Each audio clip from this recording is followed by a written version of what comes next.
What's going on, everyone? Welcome to the Total Football Show with myself, Nicky Hawkins, and Ryan Archer. We've been away for a couple of weeks, but of course we're back again with all the Premier League. What do you call it? Roundup. We'll be going through that. We'll be talking about other things on the show, of course. First things first, Ryan, how are you, mate? No, do you know what, mate? I'm not going to lie, I'm not that good.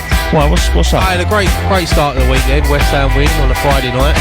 Yeah, it was pretty nice good. Nice little relaxing down on a Saturday. Yesterday, my filling come out. Oh. And not only that, I cracked a tooth. It's a double blow, so I've got a dentist in the morning now. What I ain't happy about, what mate, tooth did you crack? Was it an important one? Nah, one at the back, but it's not the point. It keeps catching on the side. Was it that one that mouth. Craig Smith cracked years ago? No, that one cost me 1,500 quid. but I'm still happy over Friday night. Great win. Yeah, it was a great win. 3 points against Fulham, London derby. Happy days. You alright? I'm good. Yeah, I'm decent. I ain't really done much, to be honest. At least you got your teeth. Well, that's debatable. You know what I mean? Mine look like I've tried burnt chips at times. Burnt out a few spots. yeah, that's what it looks like. Yeah, but no, I'm apart from that, mate, I'm all good. You know what? There's loads to go through tonight because we've got the Premier League round. You got 2 sets of fixtures this week. Yeah, plus Champions League last week, wasn't it? Wednesday and Thursday and all that. Yeah, loads. We better crack on. Let's crack on. Minutes. So, first things first. It's been a couple of weeks. West Ham won. Yes, they did. They did. Let's go through the performances we do every week. Look, it's a mixed bag. I've looked it back, and I'm not as happy with the performance as I was on Friday. Obviously happy with a win, but when I look back at it in the highlights, Fulham had a lot of the ball second half. Really, lots and lots of the ball. Yeah, Fulham had a lot of chances as well, especially as we know, in the first couple of minutes they could have been 2 up, and then eventually they did go 1-0 up. Ryan Babel scored his first goal since 2010, I think, in the Premier League. Jesus. I think I've scored since then. Yeah, but he's probably been out of there since 2010. So, yeah, probably, yeah. But Fulham deserved the lead. Their first chance, Fabianski, was a great save. It hit his face. But Fabianski's good at that. He spreads himself, gets down low. When we played Palace the other week, when MacArthur went through and he done the same and he forced him to put it wide. But yeah, I mean, the starting lineup, I mean, I said this on Friday and I stick with it. I mean, a lot of people said I was wrong, but Zabaleta, for me, shouldn't have started the game. It should have been Ryan Fredericks. I just think against his former club, and they had pacey players on the pitch, like Babel, Sessegnon. You know, they've got some good players. And well, it was the pacey players, mate, that caused Zabaleta a lot of problems in that first half. Yeah, they were targeting Zabaleta after. I think they worked it out. It took Fulham 2 minutes to work out that let's just to get them down the left. Yeah. So, but yeah, overall, I mean, yeah, you're right. When you watch back the highlights, it wasn't as great as we thought. But look, it's a 3-1 win. I'll be honest with you, I thought it was a really good game of football. I thought Fulham a good account of themselves. Obviously, they had a chance in the first 20 seconds, which they should have converted. They did convert a couple of minutes later, though, and it was it come down the left. Cross should have been cut out. Cresswell should have been following, but it was 1-0. And to be honest with you, I was a little bit frustrated for the next half an hour. Yeah, do you know what? I'll be totally honest with you as well. I didn't realise until Saturday because I missed the starting lineups when I got in and before I got in the stadium, and you don't really, where we sit, you can't really clearly see some of the Fulham players, but Nordveit was playing. Yeah, I know. Yeah, he was playing centre back. Yeah. Wow. Yeah. I bet Scott. That's why Scott didn't turn up. They don't announce the away teams at grounds anymore. I don't know why they do that. Don't want to give people a chance to boo, I suppose, but no. Look, they come after 2.5 minutes, 3 minutes. We went up. We was banging on the door. Fulham, to be fair to them, didn't have an awful lot of the ball in the first half, and we was banging on the door, a couple of chances, and then one did go in. I was delighted, but when I look at it back, it shouldn't have been given. It was a clear handball. Yeah, I mean, when you watch it in real play, it looks like he heads it. It doesn't look like handball. So if there's no VAR, obviously the ref's going to think he scored a diving header. But we can't yeah, obviously, it does look that way in real time, right? Even it took me about 2 or 3 replays to work out that he whacked it in with his hand. It does look like a diving header, but we have to take our West Ham hats off for a minute, because we was berating Liverpool when they scored a goal that was a yard or 2 offside. I've seen the debate this week: should he be given retrospective action for blatantly deceiving a referee? Nah. I think most players do it, don't they? If they're going to get away with it, they're going to get away with it. The thing is, you can't just ban him because he's done that, because if you're going to start doing that, you're just going to start banning players for everything. Well, now. to be fair, mate, it is the letter of the law. But as you said before, look, I've said this a million times, right? But this was a real debate. I think it was brought up by Dean Ashton on Twitter, and people were chipping in. Yeah, he should. No, he shouldn't. And I've got to say, and this isn't just because I'm a West Ham fan. I've got to say no, because the FA are not consistent in their punishment for players. No, exactly. Look at we lost Lanzini a couple of years ago for diving. How many players have done it this season? Not got banned. Always the top clubs. It seems. It seems like Mo Salah. To be fair, if he was banning people for diving, he'd miss the rest of the season, because he's had about 7 or 8 dives. Dele Alli's done it since. You know what I mean? It just seems there's one rule for one, another for another in retrospect. But look, there's no charges and all that. But we got back to 1-1. And to be fair, I don't think if we'd have hadn't scored at that time, I think we'd have found it very tough. But Hernandez become the first Mexican to score 50 goals in the Premier League, all 50 inside the box. Yeah, never scores outside the box. So that's what he does. If he's in and around them areas, he's going to score goals. And it was a striker's instinct, whether he used his hand or his head or whatever. He was still there, still in the box, and that's why he's got that record. He's not quite the goal-scoring machine that we thought we bought, though, back in 2017. No, I think I've said this before. I think when he played for Man United and Real Madrid and Bayer Leverkusen, he's got better players around him, and he only has to sit in that box because he knows that you go back to when he played for Man United, Scholes, Giggs, Beckham, they're going to find him. Is it because we just don't utilise him right? Yeah, we give him a run of games and then we drop him. You give him a run of games and then you drop him. Most of our fans think because it's Javier Hernandez, he's going to score every game. Yeah, strikers go through barren spells where they don't. But I like his movement the other night. I just think now that we've got someone like Lanzini back, Nasri nearly fully fit, maybe Hernandez might benefit from having them sort of players on the team. Well, do you know what sort of bemuses me? You brought up Lanzini. We'll go on to it a little bit later.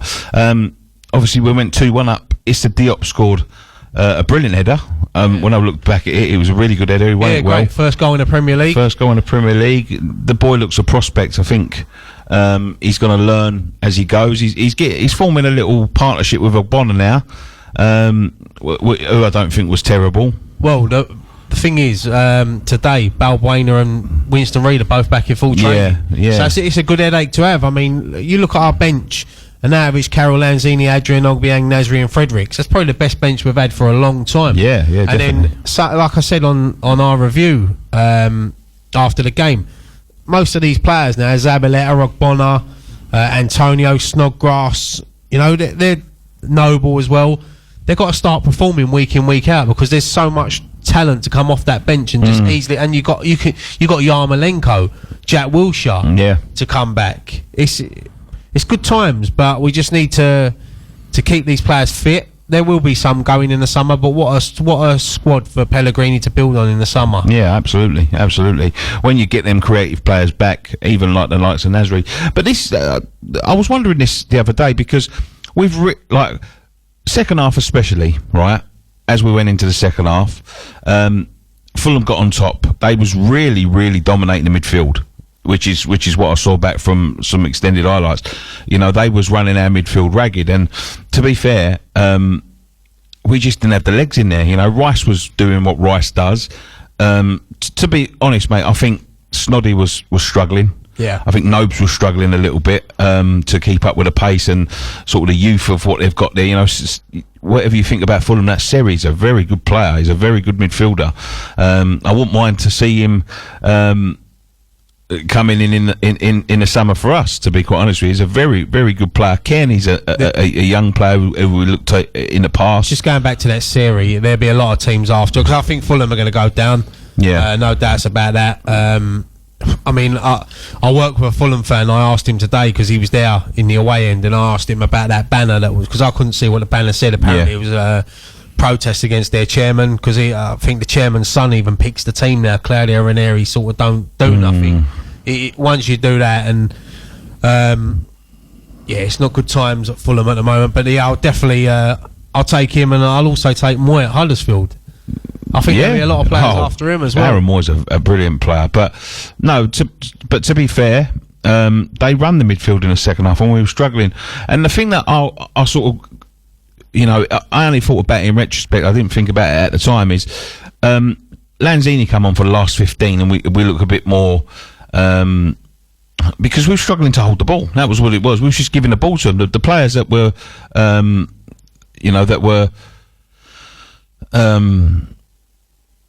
they wasn't winning the ball. We was giving it away, and most of Fulham's chances and time they had the ball was coming down to our mistakes. Anderson, especially in the second half, give the ball away quite a lot. And Anderson had a really off game. I mean, some people were really, as they do, take to social media, and they were really slating him. But I didn't think he was that bad. He's just, I think when you got your record signing, you just every week you just expect him to be on the ball and creating things. Nobes give the ball away a lot. Snoddy give the ball away a lot. And what I did notice is that when Lanzini came on, he's that player that looks for the pass. He's the one that darts in the little spaces, looks to the pass, and when he gives it, he goes. You know what I mean? And that's why if we can sort of get him, because he'll probably get a run out against Man City on Wednesday night. If we can sort of get him up to match fitness quick and try to work with Arnautovic, Anderson, Nasri, Lanzini, try to get that in a little diamond formation, or even Hernandez in there as well, I think we'll have a sort of decent end to the season and win a few more games. But the point I was trying to make, every time that Anderson comes off the pitch, he switches Snoddy over to the left. Snoddy's a brilliant crosser of the ball. He ain't got bag loads of pace, but he's determined, he's fit, he's always running. Why haven't we been playing Snoddy on the left and Anderson in that sort of free role in the middle? Because I think you'd get a bit more productivity out of Anderson there. Yeah, I think we might see that over the next few weeks. I was talking about this today, funny enough. I think with Snodgrass, I just don't think he's got the pace as what Anderson's got to, because when Anderson opens up, he can go past players and get down that wing. But I think now you've got players like Lanzini coming back that can step out there and do that. Maybe putting Anderson in. Maybe they can interchange. They will do. They're you know what they're like. They all sort of swap over, don't they? It confuses teams. It confuses us sometimes because we don't know where anyone's playing. But no, I think Anderson's strengths would be more in the middle. Bit like when we had Dimitri Payet. I always thought he was better in the middle behind the strikers, but Bilic used to like playing him out wide. I understand. He was fantastic. Yeah, anyway, no, I'm not knocking him, but sometimes them sort of players like to come in and whip a ball in, and maybe that's what he wants. Pellegrini wants Anderson to do. But I just think it's a good headache to have for Pellegrini, for us fans to turn up knowing that we've got a strong bench, a strong starting 11. It's just keeping them fully fit. But I think Lanzini coming back, it's like the reception he got the other night was like a debut for a 50-60 million pound signing. Everyone was on their feet, just glad to see him back. He's had a terrible 8 months, getting injured just before the World Cup.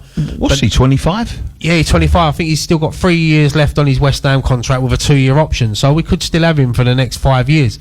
He's a massive player. He's a 50-60 million pound player.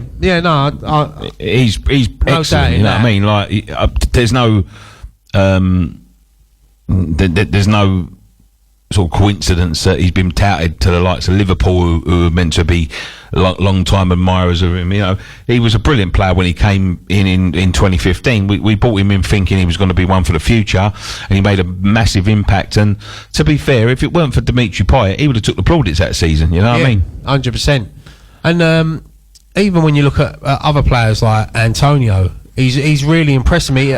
Antonio, for me, looks like the Antonio we had at that last season at the Bowling. Well, funny enough, I was thinking about subjects to bring up when we was talking about this game, and the resurgence of Mikel Antonio was one of them. Yeah, he just looks happy to be playing football again. I'll be honest with you, mate, I thought he was done. I thought he was done at West Ham. We was getting ready to sell him in the last transfer window, and then he just went on that run of form, and now he looks like he's enjoying his back. It's silly to some people, but when you see Antonio doing his celebrations and he looks like he's enjoying himself, you see his interview after with Carragher and Gary Neville and got all them involved. Yeah. It's the Antonio that we fell in love with at the last season at the Bowling Ground, and if we can get him back on form, because we know he is a good player. He is a decent player, and he frightens teams, because when he runs at people, I think sometimes he don't know what he's doing, which confuses the other team. Paolo Wanchop comes to mind. Yeah, but he's the thing about him is I've never doubted his honesty. I think he's always give everything he's got every time he steps on the pitch. I don't think he ever goes out there thinking, I can't be bothered today.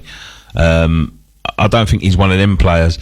But over the last year or so, a few injuries caught up with him, and he had a couple of long-term injuries, and it was always, to me anyway, it was always fitness that let him down. Not only that as well, he bulked up a bit, didn't he? Yeah. He hit the gym and he hit the weights, and that affected his game as well, because he weren't as fast as affected his pace, it affected his and anyone that sort of does them sort of exercises know that if the more muscle you've got, the more oxygen it needs to feed the muscles, and he was tiring a lot quicker, and it just seemed to me like, he'd done the wrong things at the wrong time. But fair play to him, because, as I said, even at the beginning of this season, I thought he's done there. He can't get...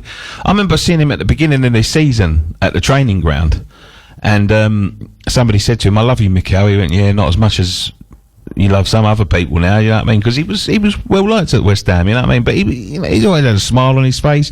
He's always been honest in his approach to the game.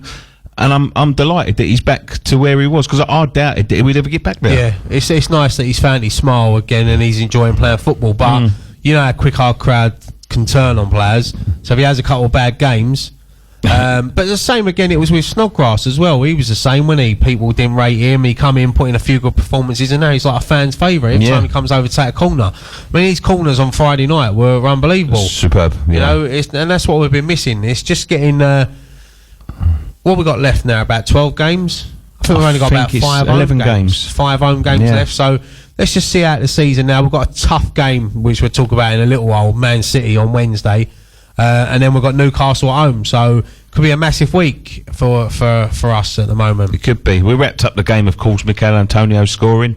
What an header that was! Yeah, great header. Yeah, great Andy header. Carroll-esque. Yeah, great header, great celebration. But before that, Arnautovic could have had a couple. He had one at the crossbar, keeper saved one. That's what I'm saying. That could have been 5-1, or it could have been 2-0 Fulham. It was just one of them games. It could have easily been 2-2. Yeah, I think. But that's the difference with that's what Premier League football's about. You don't take your chances, you're going to get punished, no matter what team you're playing. Yeah. And Fulham could have easily been 2 or 3 up, but they I've got to say one thing and mention this, because I thought this was superb. It was a match-winning tackle, to be honest. The Ryan Fredericks thing, you know what I mean? He does get a lot of stick from West Ham fans, or he doesn't seem to be able to get a consistent run in a team. Anytime he sort of messes up, the older Twitter is out to...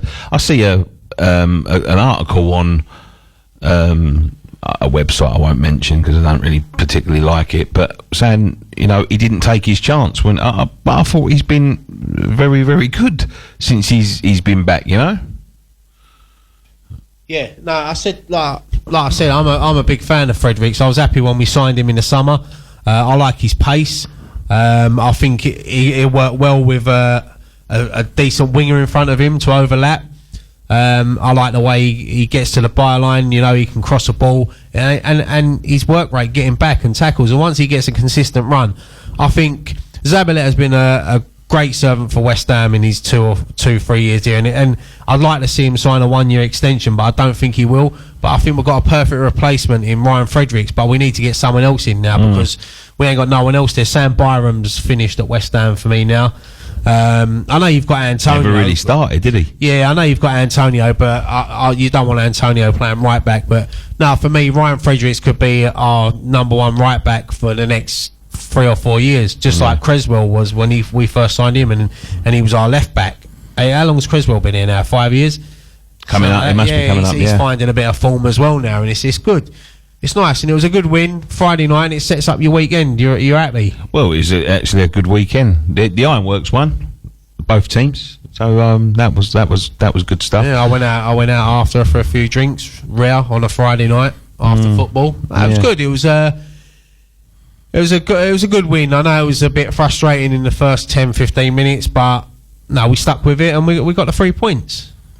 I thought it was decent. Move up to 9th in the table. Well, I was just about to say that as well. Of course, Watford won. Can we still push for that 7th? Is it still on? Yeah, I mean, we're 4 points behind.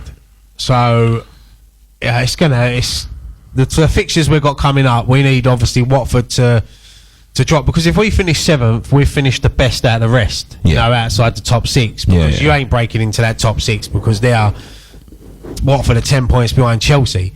So, Chelsea got a game in hand. We'll see what happens with Chelsea, but go on. No, but even them, like, you look at Arsenal on 50 points. You know, it's well, they're in the top 4 now, aren't they, Arsenal? I think they've come out of it now, because I think Man United drew, didn't they? So they replaced them. So yeah, well, it's interesting at the top, it's interesting in the middle, it's interesting at the bottom. To be honest, I think Arsenal are in the top 4 now. Yeah. But yeah, well, that's it, mate. I think good win all round. Happy days. Yeah, I thought it was a decent win.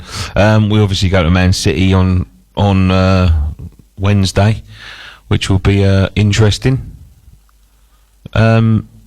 I don't know what to make of that one, to be honest with you. It's one of them ones, isn't it? Yeah, let's add some adverts and a song, and when we come back, we'll just whip through these the Premier League fixtures from the weekend. Cheers.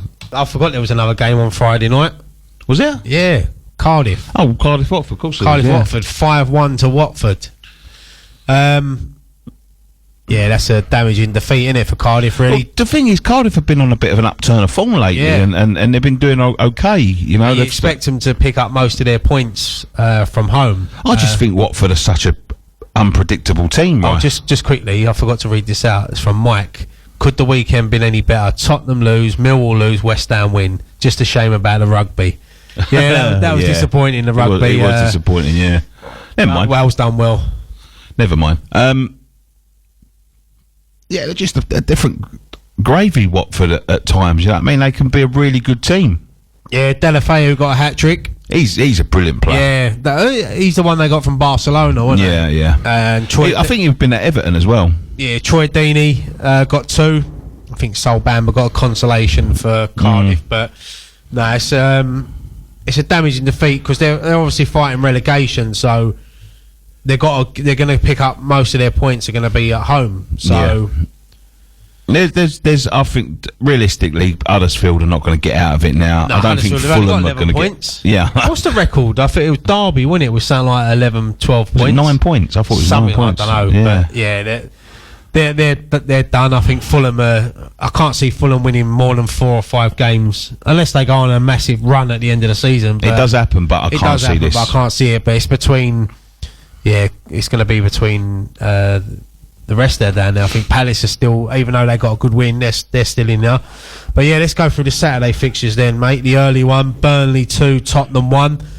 I called it, to be honest. Surprising, really. But do you know what surprised me? That Harry Kane started. Been out all that time, and he started and played the whole game. So I'm going to give credit to Harry Kane there. That's a remarkable thing to do. After an injury like that, definitely, 100%. But he wasn't happy, was he, Pochettino? No, there's a few controversial moments in this game. I mean, the first one was the corner that led to their goal. All right, it's easy to say it wasn't a corner when you got looking at replays, but when you look at it in real time, the angle the ref was at, it did look like a corner, and the linesmen obviously couldn't see it either, so he's give a corner. But it's a corner. Do you know what I mean? Like, oh yeah, they've still got time. They've got a chance to defend that corner. Yeah, they've still got time to set up and defend it, and it's just bad luck that they scored from that. But then Tottenham are still, Tottenham went down the other end and Harry Kane equalised. They had their chances as well.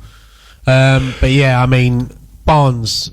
I mean, he run a ragged. Wood and Barnes are on a great run at the moment. Yeah.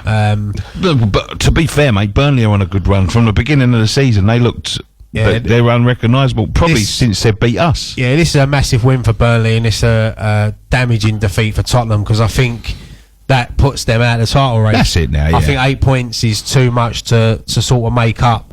But they do still play City and Liverpool. Yeah. That's why this win at Burnley would have been massive. Yeah.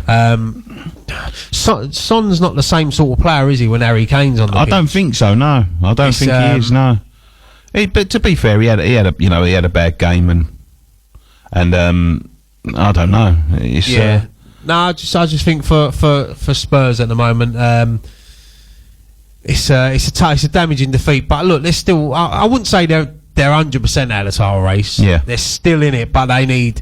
What I said about Liverpool is Liverpool ain't going to lose many. They're going to draw a lot of games. That's where they're going to lose their points. City, you just got. Who's going to stop them? They're on fire at the moment. Well, hopefully us. Yeah, but no, it's a damaging defeat for Spurs, and it could have really put them right in the mix.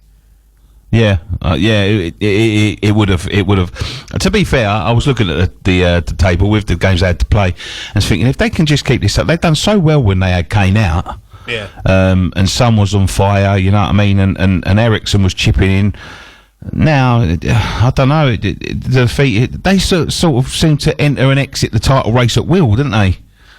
Yeah, one week you think, right, they're in the title race, and the next week, and it's always this sort of time of year, they've just done it a little bit earlier, because usually it's sort of like April time, end of March, April time, when they sort of, our people say, what is it, they call it, they Spurs it up. Spurs it up, yeah. But, look, you never know, they've still got to play Liverpool and City, I know they've got to play at Anfield and the Etihad, but, look, Spurs have won there before. Yeah. So you never know.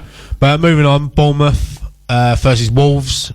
Not really a great game. 1-1 draw. Good point away from home from Wolves. Keeps them up there. It's a great first season back for Wolves. Honestly, and Bournemouth are not. I'm not going to say holiday mode. But they've survived another season. That's their main thing. That's their main priority every season. But I've got to be honest, mate. For a team like Bournemouth, that's unreal. That's unbelievable. What's this now? This will be the 5th year, won't it, next year? Yeah, fifth. Yeah, going into the 5th year in the Premier League.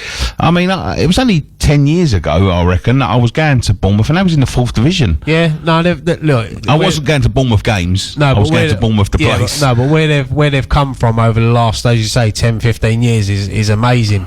To think they're an established Premier League top 10 Premier League team with a 10,000 seater stadium. Yeah, which, I mean, if they got a 20,000 seats, would they probably fill it? I don't know.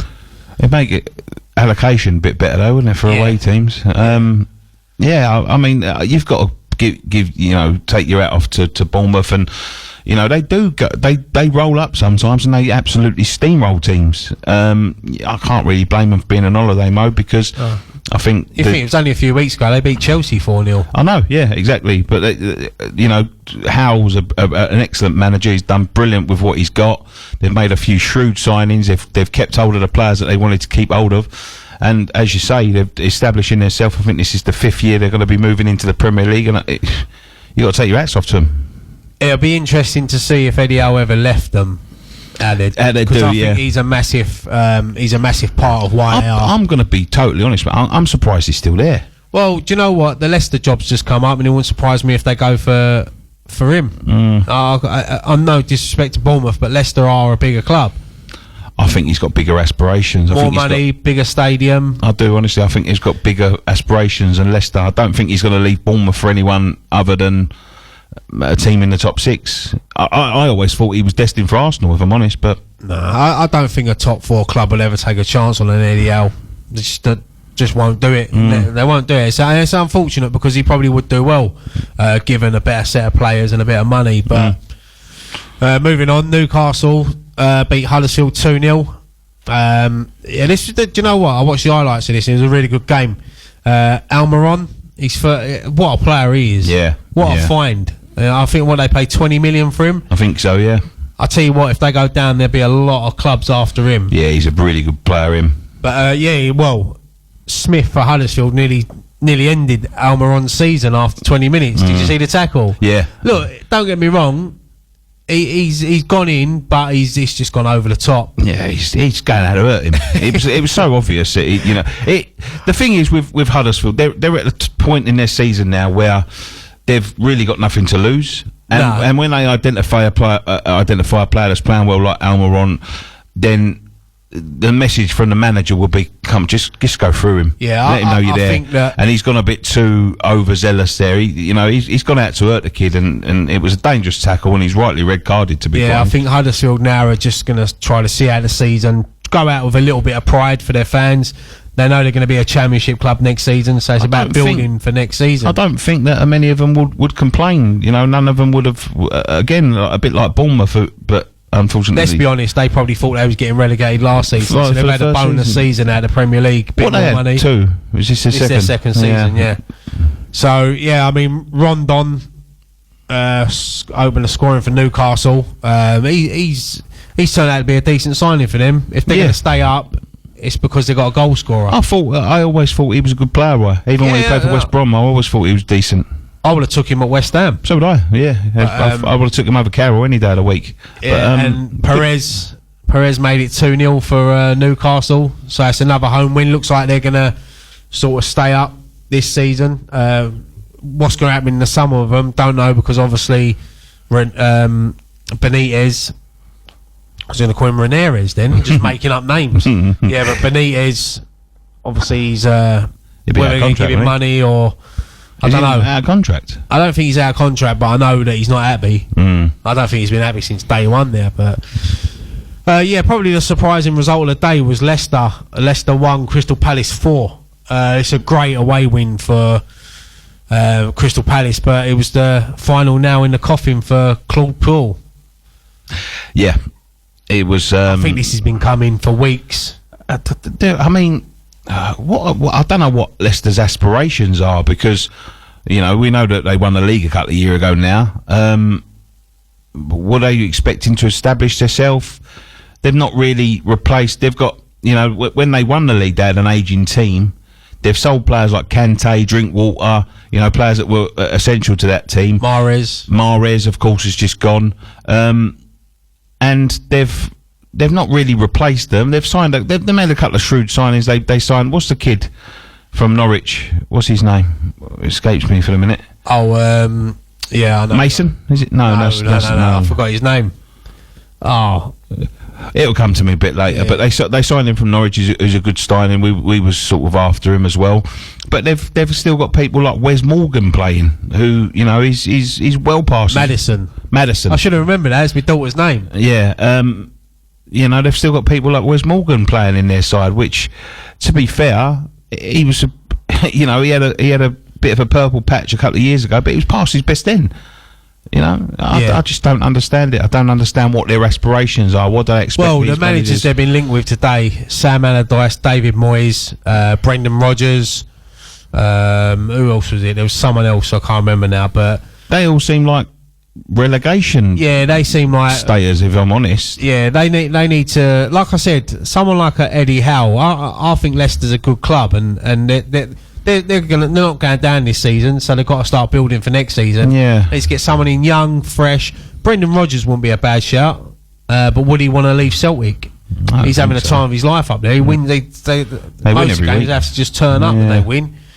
But yeah, I mean, Batshuayi got his first goal for Crystal Palace. He didn't really know much about it. Sort of deflected in off him. Johnny Evans equalised for Leicester, and then Zaha. It was a Zaha show. He got 2 goals. Every time Zaha scores a couple of goals, all that I ever see is he's the best player outside the top 6. Do you think he's the best player outside the top 6? No, he's not the best player outside the top 6. Best player outside the top 6 is probably Arnie. Probably Arnautovic. Yeah, I guess. You've got Neves as well at Wolves. Yeah, another one. You've got Anderson.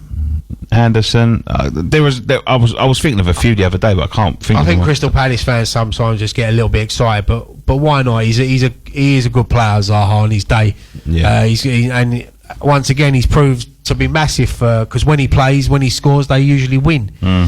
But yeah, that's it for Saturday. On Sunday, there was a couple of Premier League games. Arsenal beat Southampton 2-0. Lacazette and Mkhitaryan were the goals. Yeah. 2 early goals as well. Comfortable for Arsenal, really. It could have been 3 or 4. But Southampton had a little bit of form when they got their new manager, and then we turned up and beat them. And ever since then, they beat Arsenal 3-2. Yeah. Around Christmas time, they ended their run of 22 games.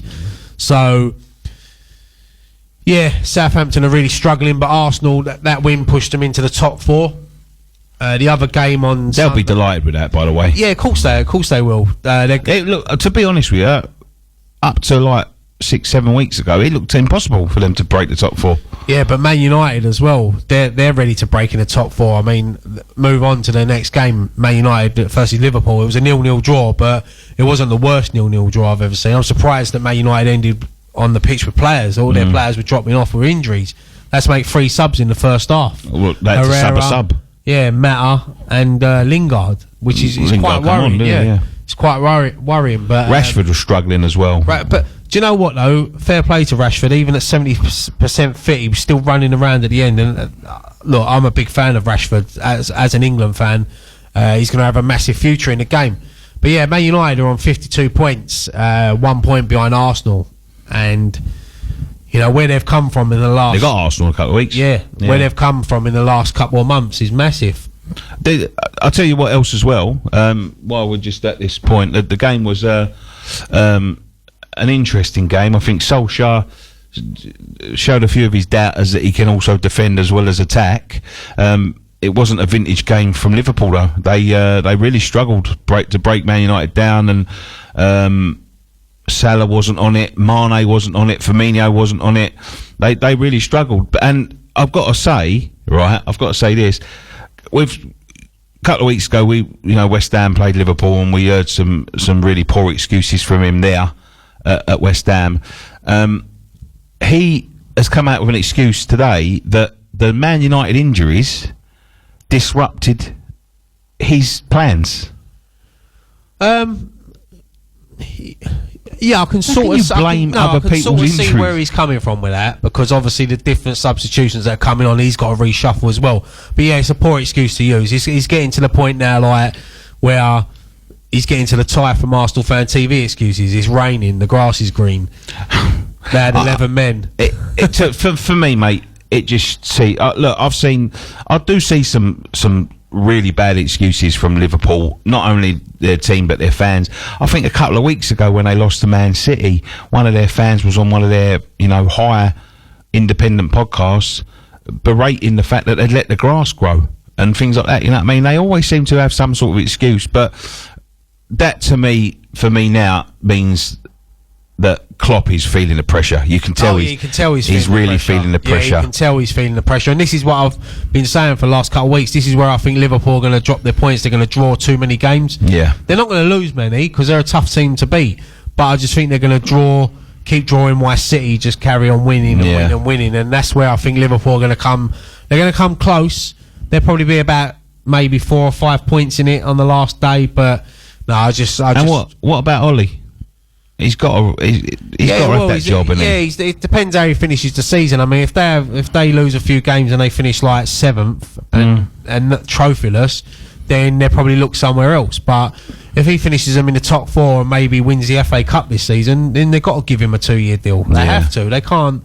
But then it's a win-win for Solskjaer, because if he'll probably his stock's gone back up, isn't it? On the back of this, he'll probably go and get a bigger job. Yeah. Well, not a bigger job than Man United, but another big job. Yeah, another big club. Yeah, I mean, he went to Cardiff and it never really panned out for him. But he's not doing himself any harm, is he, by what he's the way he's managing, mate? I think, to be honest with you, it's been a bit of a breath of fresh air for the league. I think he's honest. I think he's he's obviously fresh-faced and naive and all that sort of stuff when it comes to management. But, he seems to have put the oomph back in Manchester United. And it's good to see, really. Yeah, he was never going to foul at Man United, really. He's a fan's favourite. It's to say, for instance, like with West Ham, if we were struggling there and someone like, I don't know, Paolo Di Canio come in, don't matter what the results are in a bit, you're just happy to have a fan's favourite there. And I think he's done well. He's obviously not doing it on his own. He's got Carrick there with him, Mike Phelan, and I'm sure Sir Alex is in his ear telling him what to do. I think maybe he's running that team a bit. But yeah, no, it's a 0-0. What a great game. I think Klopp's comments to Solskjaer after the game, I can't repeat them on here, but it sort of summed up what they both felt about that game. So, but yeah, there was one more game yesterday, the Carabao Cup final, first trophy of the season up for grabs. That was gross. Yeah, Chelsea 0, Man City 0. Man City, obviously winning on penalties after extra time. Right. It was a poor game of football. Right. I don't think it was that bad. I just think it was Chelsea sort of done their own work on Man City, and they sort of because the other week they beat them, what was it, 6-0, something like that. So they've obviously done their own work. It's a cup final. I think Chelsea set up well. The one thing that surprised me though was that they started Hazard up front when they've got Higuain and Giroud sitting on the bench. So they've obviously set up to defend and hit them on the attack. But they had their chances. I mean, Kante had a couple of chances. He missed a sitter. Yeah, he missed a sitter. But Man City had their chances. They had one ruled out for offside, Aguero, which for me, even when they look back on the VAR, that didn't look offside to me. It was millimetres, if that. Yeah, whoever made that call, they're brave. But yeah, to be fair, mate, the game. This was the end of the game here, right? And I've spoken to people, and I've spoken to you earlier, and you said you can sort of see where he's coming from. But this, to me, showed me why Chelsea won't succeed. It's because they're not on the same wavelength. There is too much player power because. If people don't know what we're talking about, if he was living under a rock yesterday, the end of the game was coming up, the end of extra time on 130 minutes. There was a couple of minutes to play. Sarri, the manager of Chelsea, decided that he was going to give a go. And we've seen this previously. We've seen keepers just come on for penalty shootouts because... Man City done it with Willy Caballero, didn't he, when he come on against Liverpool 3 years ago? Yeah, so he's obviously... thought of as a penalty specialist, right? So they've getting ready to bring Caballero on. They've sort of put Kepa's number up, and Kepa's just refused to come off. Now I've seen it. To be honest with you, mate, I've seen it downplayed. Since I've seen Sarri downplay it, I've seen Kepa go, I wasn't meant to, but you could just tell. For me, watching the game, and I could see the bench, and I could see Kepa's reaction. Kepa wanted to bring him off. Sarri wanted to bring Kepa off for the reason that he thought Caballero was a better shot stopper, and he probably thought he also knows Man City pretty well. You know what I mean? And the penalty takers pretty well. Kepa's just flat out refused. You could tell by the reaction of Sarri that he's not being honest in his post-match interview, because he said, "Oh no, I thought he was injured. I thought he had a bit of cramp and all that sort of stuff." But you could just tell by the reaction of him. He went to walk down he started gesturing towards his backroom staff to walk in the tunnel with him. I think he was going to leave the stadium, if I'm quite honest with you. I've never seen anything like it, and I think it just comes to show that Sarri isn't strong enough to control these players. But it also shows me what we've seen over the last sort of 5-10 years with Chelsea is there are players there that make their own rules as they go along, and that is why they've gone through manager after manager after manager. As soon as they don't like what's being said, because Sarri ain't going to survive this. Sarri is no way going to survive this season. I think he'll be gone at the end of the season. I would have been very surprised. I wouldn't have been surprised, sorry, if I woke up this morning in the paper and said he'd tendered his resignation, because once you've got the lunatics, as Alan Smith put it on the commentary, running the asylum, I think it's difficult for a football manager to sort of take control, and that is what the problem with Chelsea is. There's too many people. You know what that club needs? A good clear out of everybody. Of everyone that's been under Well, the they're old gonna struggle regime. now because they've got a transfer ban as well. But Yeah. one thing I would say, I'm going to sort of defend the goalkeeper here a bit because he's taking a lot of criticism. But the thing is, if that was the plan, then they should have told him that. They should have told him that either at the beginning of extra time, said, look, if we don't get a winner, we're going to take you off and bring the goalkeeper on. So he knew. If I played 120 minutes of football and you're going to a penalty shootout, as a goalkeeper, you want to be the hero. So why should you pay 120 minutes football, the bloke comes on, you win the cup and he's the hero? So I can sort of understand that. But the other thing as well is that when that was going on, David Luiz was going over to him, covering his mouth as they do. I don't know what he was saying to him, but he wasn't exactly sort of like dragging him off the pitch. This is where the captain, what's his name? Asabaqueta, whatever his name is. Yeah.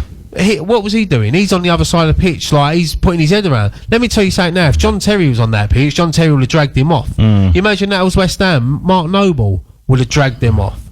Could you imagine if that was Alex Ferguson as the manager, or Brian Clough? Well, Louise has come out and turned around and said that apparently he was saying to him, "Oh, come on, respect the manager's decision." But why cover your mouth? What is this thing with all their covering their mouth there at the moment? Why not let people see him shouting at him, saying "get off"? Because you'll have more respect when they're covering their mouth.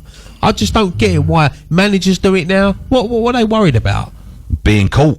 Being caught saying what? Get off. Whatever. Yeah, whatever. I'm the manager. Get off the pitch. He should have told the referee, no, I'm making a sub. And the referee either turns around and says, get off. He refuses, he sends him off. But that's why Simple. He obviously Sarri can't afford to have his goalkeeper being sent off.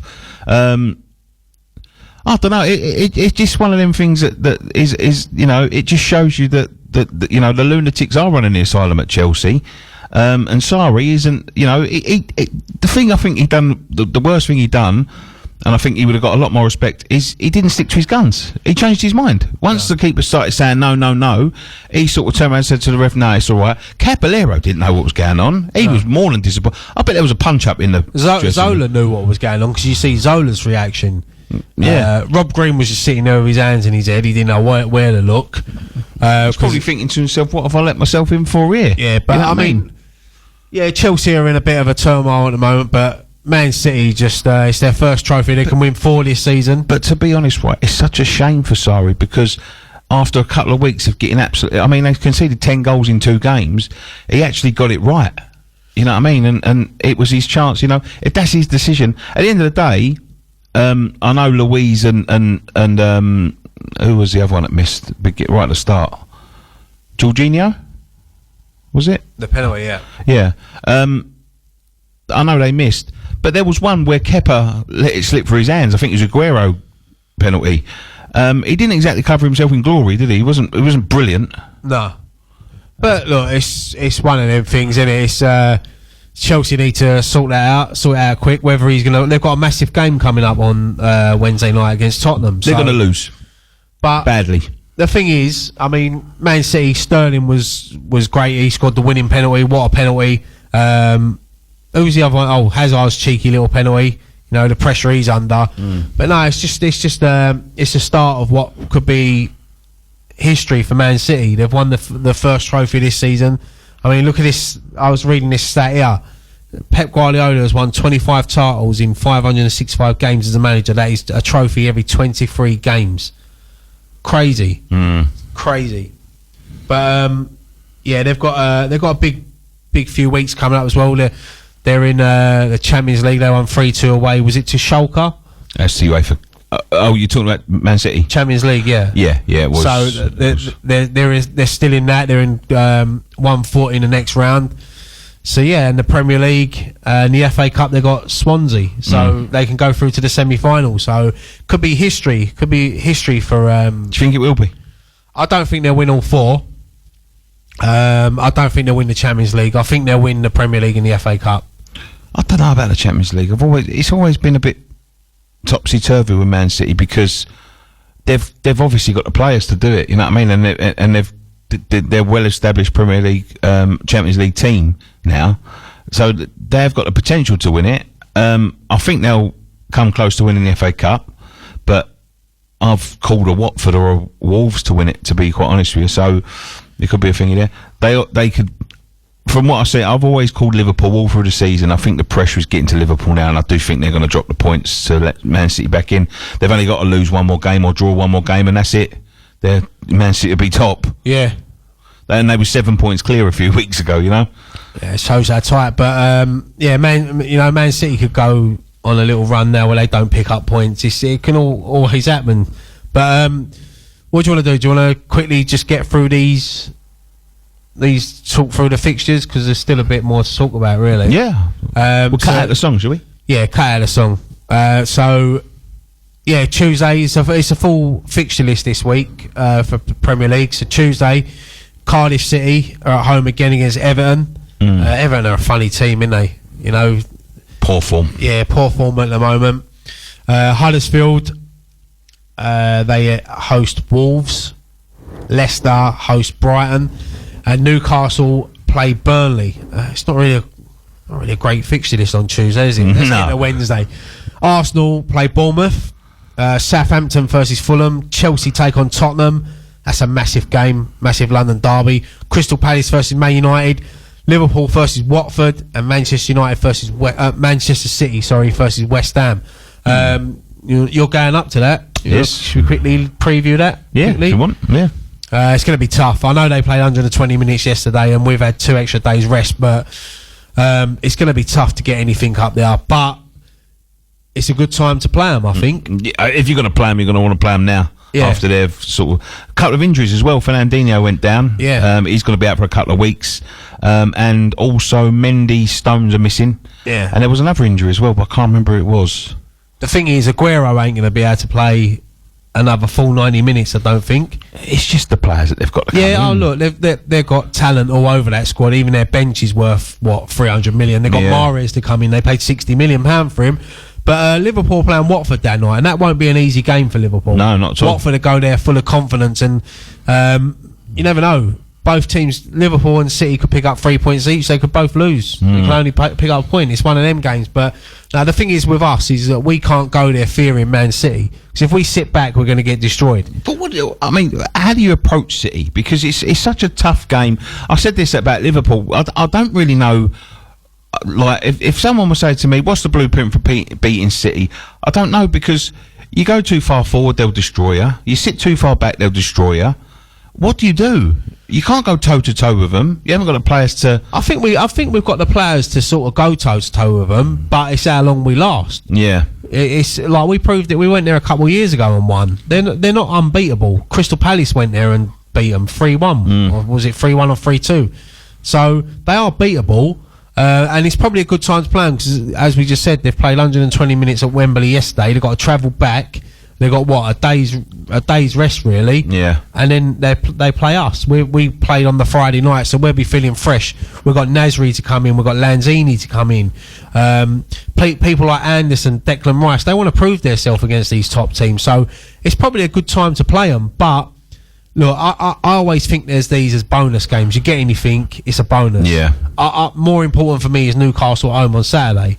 But I'd love to see us win up there. I'd love to see us rock the title race, because we've done it with Liverpool. The more I think about it, the more I think, yeah, we could. Do you know what I mean? Yeah, we're in the game. Look, it's 11 against 11. I know a lot of players fit. They've got superstars, but we've got good players as well. We've got players that can win games. We've got workers. We just need our 11 players to be on it, especially our back four. Yeah, that's what a Fredericks. You can't play Zabaleta against City. You can't play. No disrespect to him, but you can't, because Sterling will just have a field day. Yeah, you need someone like Ryan Fredericks who's going to mark him. Stay on Sterling. To be fair, all he needs to do is stay with him. Yeah, just pace for like. And then you got players like Diop and Ogbonna. They've got to try to control Aguero. Could be Balbuena. I don't think he'll make the game for Wednesday. I think he's more looking for Saturday. He's only just got back into, but he'll be on the bench. And then Creswell, it's going to be. But our midfield, Declan Rice. I don't know how he's going to play. Is he going to stick Noble in there? Does he want to stick someone in there with a bit more legs? Maybe put Snodgrass more central. Or you could either. I see David Moyes do this. maybe play Zabaleta in there and let Rice do all the running, because Rice has got some legs on him. Yeah, he can do all that. But look, it's going to be interesting to see what happens. It's going to be tough. It's going to be very tough, mate. They're not an easy team, but we could open up the title race. We've liked doing that down the years. Yeah, it's going to be tough, but I don't know. I'm feeling a bit more confident than I was a couple of weeks ago. That's for sure. That's me. I've just given you a bit of confidence. Yeah, good. That's good. Man. I enjoy that, especially as soon as I'm travelling all the way up there. Yeah, you know what I mean. You don't want to be going up there thinking, "Oh God." Yeah, there's no point in going. No, that's right. But I mean, the Premier League, Premier League fixtures are all over the place at the moment. Saturday is a massive game. Tottenham, Arsenal, probably. Now we're going to talk about Sunday's fixtures in a minute, but I'm surprised this one wasn't moved to the Sunday, because you know Sky love a derby day, don't they?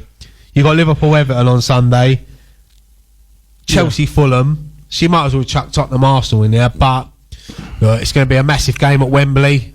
It should have been at the new stadium, but Tottenham obviously still ain't in their new stadium yet, so be a packed Wembley. I don't know whether they can go in now. This is a good game for Arsenal, because if they win this, I think that they're only 5 points behind Tottenham. Yeah, so it's a massive game for Arsenal, and they've got City and Liverpool to play, as we keep on saying. Yeah, I know. So it's a massive game. It's a massive game for both clubs. If they end up finishing above them, there's going to be some scenes. Oh, could you imagine? Yeah. Could you imagine Arsenal fan TV? What it'd be like? Yeah, there's going to be some scenes. Kelechi dancing and singing all night long. But yeah, it's a massive game. Good game to kick off the weekend. Man City travel to Bournemouth. That'll be a tough game. You know, Bournemouth like playing against the bigger clubs. Small pitch, very tight down there. Intimidating, yeah. Brighton play Huddersfield. Yeah. Burnley play Crystal Palace. Man United versus Southampton. Of course, Southampton ain't having it easy at the moment, are they? No. Wolves. They could be sucked back in, couldn't they? Surely. Yeah. They're down there, Southampton. Southampton are in the bottom 3. They're in the bottom 3. Yeah, they're in the bottom 3. And then Wolves play Cardiff. And of course, the late kick-off on that is West Ham versus Newcastle. We might as well preview this one as well, because this is a big day for West Ham. It's the unveiling of the Billy Bond stand. Yes. About time the club recognised him. It's going to be massive. His family's going to be there. Most of his former teammates. It'll be a good day. So it'll be typical for West Ham to lose this one. What do you name the 4th stand? I just think you leave it, didn't you? You leave it as it'd probably be a sponsor stand or something. If I had a choice, not a choice. Do you think that they should do this? Because I've obviously, like, the club's 125 years old next year. They've had many players, you know what I mean, players that you could call legends. Do you think they could do something, I don't know, just saying West Ham, but football clubs in general, where they leave it open and they leave it, maybe a couple of years it could be, say, the Julian Dick stand. Yeah. And then after 5 years or so, they can change it to the Robert Snodgrass stand. You know what I mean? But do you know what I'm saying? Like, yeah, is it like difficult because that's 3 stands named: Trevor Brooking, Bobby Moore. Obviously, there will all be, and there's going to be players. You know, who knows how long West Ham are going to be around for another 200-300 years, and they're going to have, you know.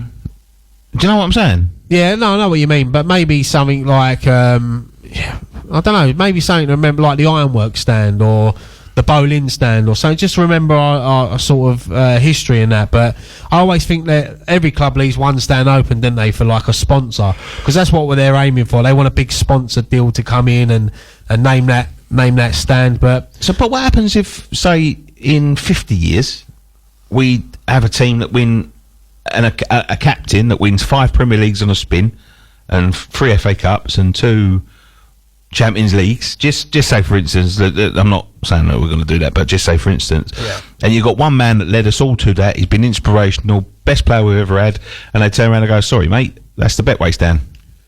Yeah, I know what you mean. but you can't have that one because that's a Trevor Brooking stand. Yeah, no, I understand, but like they could also call it something like the Academy of Football stand or something like that. I don't know. It's but it's all about Billy Bonds on Saturday. It's been a long time coming. I know there was we was in meetings where they was talking about naming a bridge after him or a walkway, but no, I think but I've seen someone went on a stadium tour yesterday, and they've posted a picture of the Billy Bonds name up on the stand already.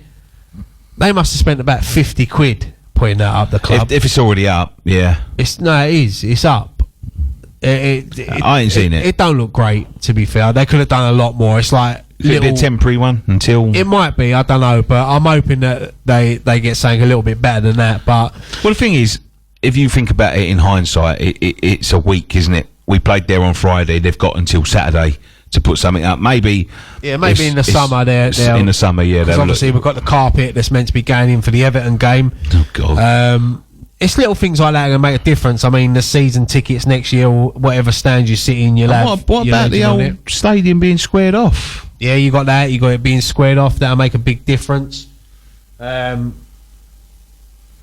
I mean, I looked at the plans last week, and look, I've been getting pelters again on certain websites, and that was something that I'm proud to say I suggested.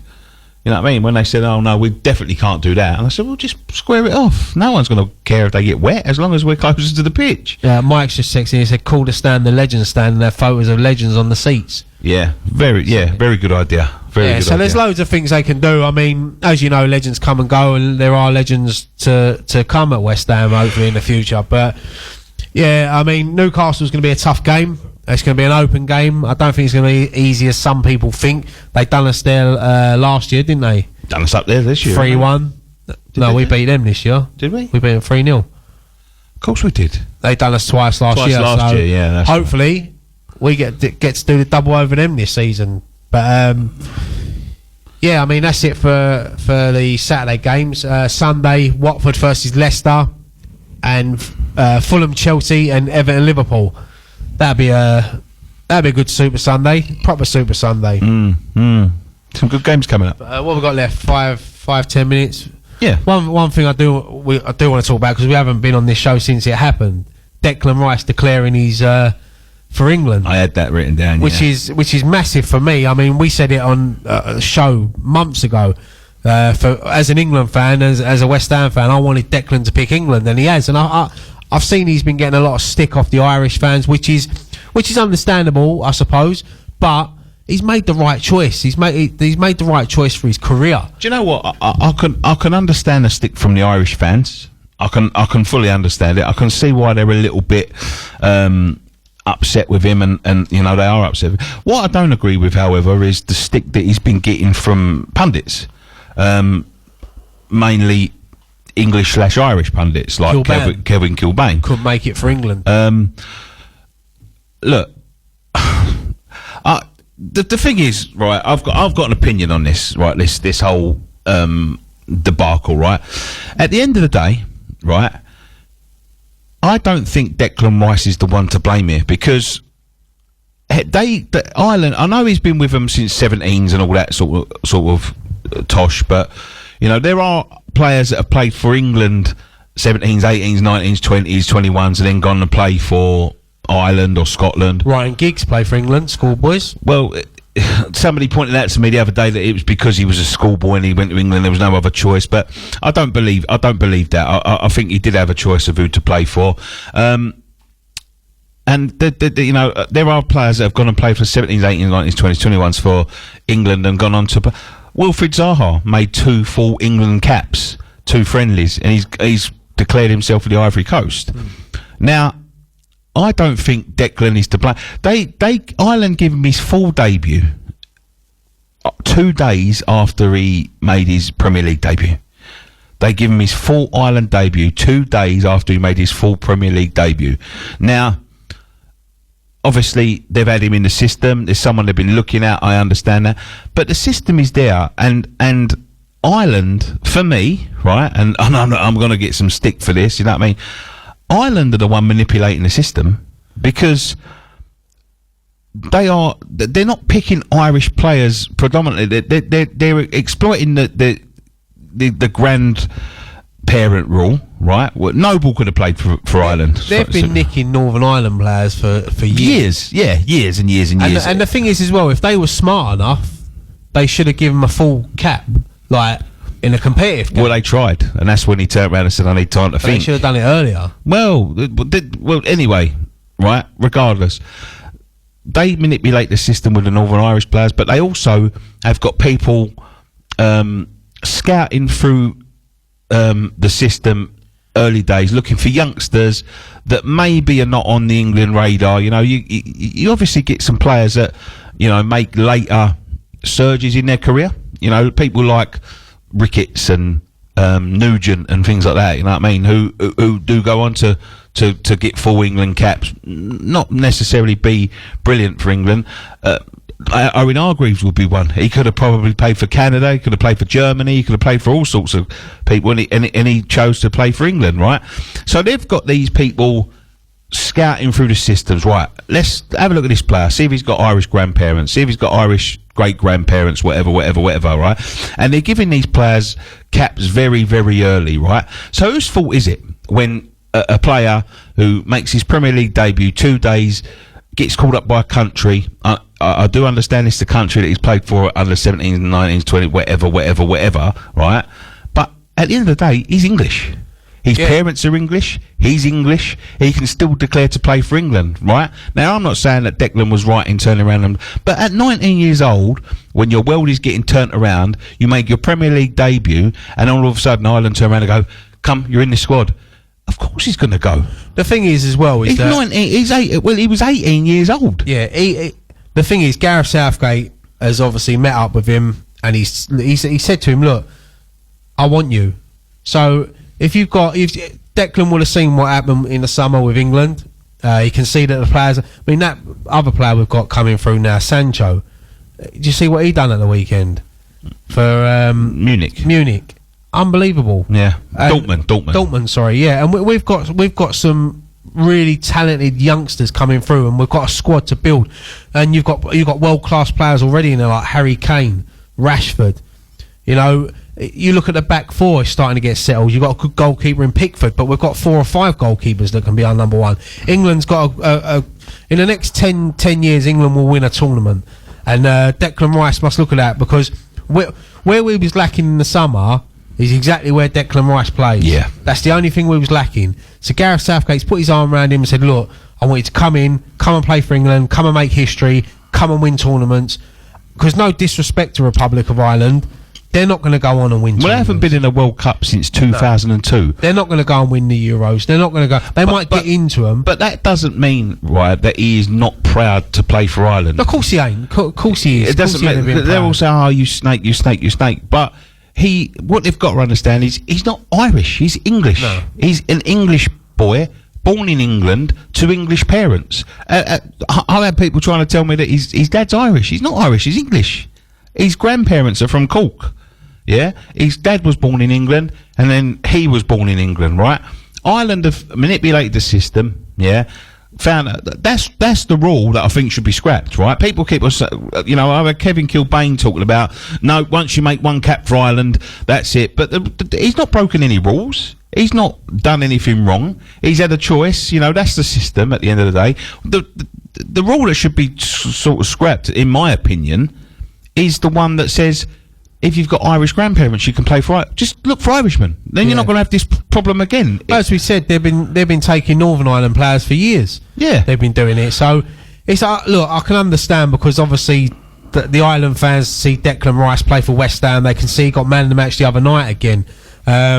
He's a level-headed boy, you know. But they keep on having to go at West Ham fans. It's not West Ham's fault, because we'll be leaving you soon. Yeah, he will. We know he will. He'll still be playing for England. But he'll still be playing for England. Yeah, exactly. It's nothing to do with us. Like, we hope that we can keep Declan. It'll be tough, but I think we're going to struggle to keep him in the summer, if I'm honest.